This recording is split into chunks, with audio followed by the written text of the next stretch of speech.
Hello guys, back to এখানটা আমি হচ্ছে আমরা মাখা আমি যাবো অলরেডি শরীর খারাপ লাগছিল। আমরা মাখা করেছি। এবার আমি এটা কি বলবো হচ্ছে কিরকম এটার মধ্যে দিয়ে হচ্ছে নুন, চিনি, লঙ্কা গুঁড়ো, আমরা আর একটু কাসুন আলু আনতে গেছে আর কাসুন্দি যদি মাখা করেছে। তো বলছে চলো খেয়ে মনে হচ্ছে কিরকম তো ঠিক আছে, চলো খেয়ে বলবো হচ্ছে কিরকম টেস্ট।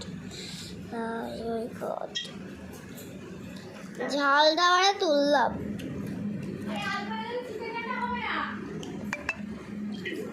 বন্ধুরা আলুটা আলাদা ভেজে দিয়ে দিবি, চিকেনটা কষাতে লাগ। হ্যাঁ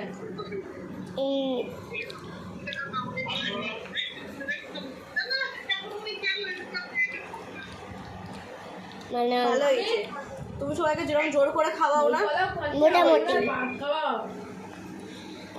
ভালো না বাজে। কতটা চিকেন আমাকে একটু ডেকে দেখাস তো। চিকেন বানাচ্ছি, আমি বানাচ্ছি চিকেন। তুই বানাবি মিষ্টি প্রজেক্ট লিখতে বসবো। এখন কত তারিখে জমা নেবে জানো?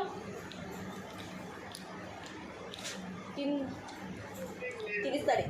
লাল লাল এটা আগে কত তারিখ? 26।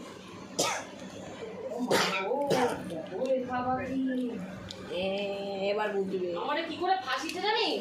বলে মামা 2 পেজ লিখে দে তো একটু স্কুলে দেখাবো। হয়ে গেছে, দেখিয়েছে, ঠিক আছে। বলে এবারটা তোকেই কমপ্লিট করতে হবে, সেম হাতের লেখাই লাগবে। তারপরে ওটা তো তোমাকে দিয়ে পড়িয়ে নিতে হবে, পরে বলে তোমাকে দিয়ে করাবে। হ্যাঁ হ্যাঁ, আলাদা লেখা তো হলে তো প্রবলেম হবে, তাই না? বোর্ডে যাবে লেখাটা, বোর্ডে চেক হবে। আলুগুলো তো সিদ্ধ হয়নি আমাদের, টক নেই বলে প্রবলেম। টক নেই বলে প্রবলেম। দেখো আবার বেরিয়ে গেছে। টক হলে ভালো লাগতো আরো। কি করবো না, আলু দমটা কালকের থেকে আজকে বেশি খেতে ভালো লাগে। হ্যাঁ আমি একটু শুকনো শুকনো করলাম।